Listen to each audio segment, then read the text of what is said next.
અરવલ્લી જિલ્લામાં પોલીસના દારૂકાંડ મુદ્દે કોંગ્રેસ આક્રમક. જિલ્લા કોંગ્રેસના આગેવાનોની એસપી કલેક્ટરને રજૂઆત. જિલ્લા એસપી અને કલેક્ટરે કડક કાર્યવાહીની ખાતરી આપી.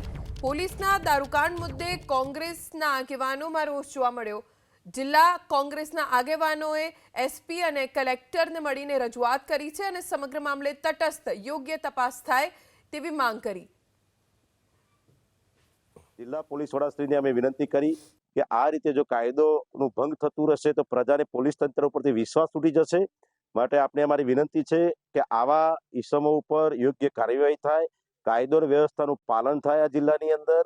અને જે પ્રમાણે આજે જ્યાં પણ જો ત્યાં ક્રાઇમના જે બનાવો જિલ્લાની અંદર વધતા જાય છે, ચોરી, લૂંટ, ફાટ, મારામારીના જે બનાવો બનતા રહે છે, એના ઉપર જિલ્લા પોલીસ વડા દ્વારા અંકુશ એક લાવવો જોઈએ એવી અમારી જિલ્લા પોલીસ વડાશ્રીને જિલ્લાના તમામ આગેવાનો દ્વારા આજે રજૂઆત કરી છે.